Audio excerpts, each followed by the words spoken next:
Hey, what is up, everybody? This is Stevie Breach coming to you here today. I have softball practice, but I'm going to miss the debut of the new series on Vice, put out by the Beyond the Ring people.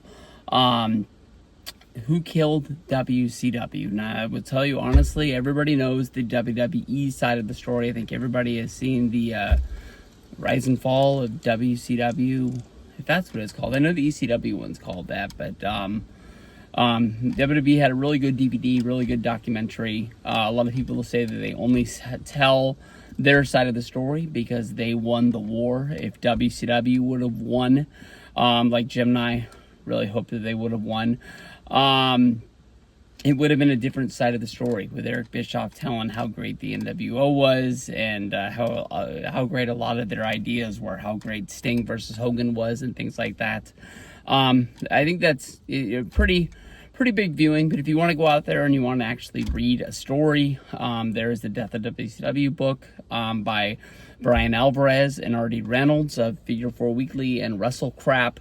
There's also the Guy Evans book, Nitro. That one honestly was really, given a lot of applauds by Eric Bischoff from the 83 Weeks podcast. He really thought that he really did a really good story where he went out and actually interviewed a lot of people in the wrestling business as well as people in the TV business from TBS and TNT, and talked about, the other side of the story, that sort of the reason why it died. I think that, in the end, it's going to be the AOL Time Warner move that is revealed as why they killed it. TBS and TNT basically said they didn't want to have it on their networks anymore, even though it generated ratings, because it gave them a bad look. And with no television, WCW wouldn't have survived. It wasn't like they were going to go out and try and get another company to try and broadcast their television. I know that Fox produces a lot of TV. They sell off to like NBC and CBS and things like that, but I don't think that that company was looking to really produce wrestling that wasn't generating money to pay for itself, and then also try and find them a television deal out there on the other side. I know from watching the commercial that they're going to be, I don't know if it's just going to be one episode or if it's going to be a part of the documentary. They're going to be talking about the last Nitro. The last Nitro went down in Panama City. As a wrestling fan, I thought I was a little hacker. I was going on Wrestling Headlines. That was my number one site that I used as I was a kid. I didn't know that WWE had bought WCW.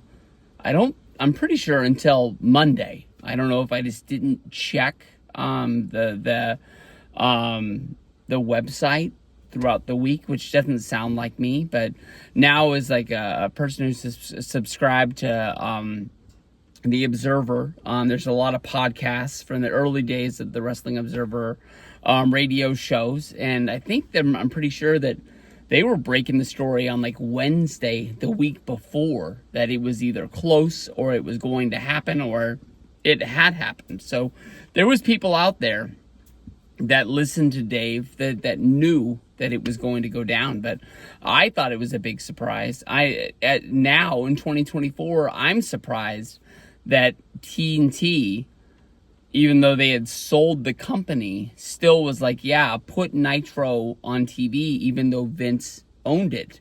Especially the fact that they were going to simulcast the show, and Vince was going to be on it and basically run a WrestleMania commercial during the whole deal.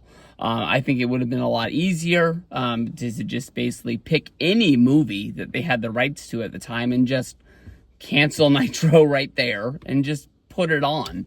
I don't know if they had already sold the ad space or what, but it doesn't make sense to me why you're getting out of the wrestling business but having one more show go on that is to a property you don't even own anymore. They literally could have done anything. They could have turned it into an ECW style show, and made them pull the plug and just have dead air on the TV. Seeing how they were trying to get WCW off the ground, even though as a new company, having TBS and TNT already saying they didn't want in there, to go there to maybe another property that Turner would have owned at the time, maybe they would have wanted to put that WCW on. So that's probably why they did it in good faith, even though I'm pretty sure they showed Vince with his pants down at one point during that show, trying to mac on Tori Wilson. The one thing I think that most people don't really talk about is the fact that that episode of Nitro went up and simulcasted with the last episode of Monday Night Raw before WrestleMania 17. Most people think of that as one of the biggest WrestleManias of all time. It just happened to be when Vince bought the company. And if you watch the first hour of the first episode of Monday Night Raw, it basically isn't about WrestleMania at all. It's all about Vince going to be buying the company. Of course, Shane sneaks in at the last minute. The name on the contract reads McMahon, but it's not Vince McMahon, it's Shane McMahon. And here comes the money, and he comes down to the ring and basically says he saved the day, and WCW will live on. And of course, that plays into the Vince versus Shane match at WrestleMania 17. That's already on the card. That's, of course, why the wrestlers that WWE picked up their contracts are sitting up in the skybox, because Shane is now the Vince of WCW, and he's going to, raise the company from the ashes once they take the little break, and they're going to do the Big Bang pay-per-view a little bit down the road once they can tie up some loose ends and figure out what direction they want to take the company, and square up some television deals and do that kind of stuff. I think that it's crazy. You basically sit through the 1 hour of Vince versus Shane, who's going to buy the company, and then they just got to kick it into high gear. At that time, Monday Night Raw is a 2-hour show, so they've already shot 1 hour down the drain.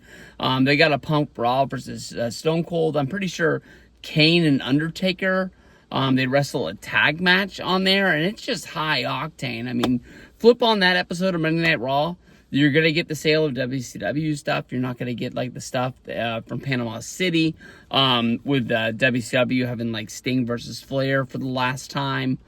I'm pretty sure that even was the last time. I think even with Sting coming back and Ric Flair coming back, I'm pretty that they never crossed paths again. Maybe they did it on some indie show that I don't know about or anything like that. And the fact that Ric Flair's last match wasn't against Sting or a tag team match with Sting. I know that he was kind of trying to do that like independently, and AEW wasn't involved. But I think honestly, if they would have called AEW, I'm pretty sure that they would have lent out Sting for that one last match to do a favor for Rick, especially that like Rick was like there for Sting on his last run in AEW. They couldn't do the match against each other in AEW, but he was there. Maybe AEW didn't want to be involved because of the fact they thought that that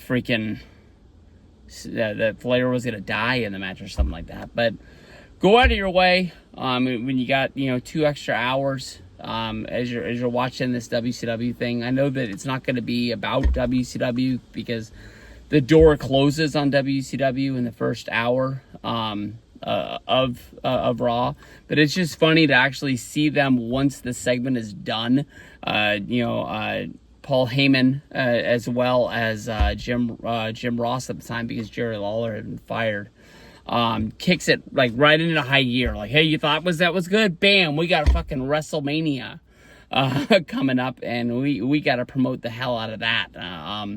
I don't really remember what Stone Cold and Rock do, but they honestly probably got to close the show. I know that Undertaker and Kane, they wrestle a tag match on there, but short window to pump all that stuff in because of the fact that they spent the first hour on, Vince being out there saying he's the big guy in town and he won the wrestling war against Ted Turner because he now owns WCW.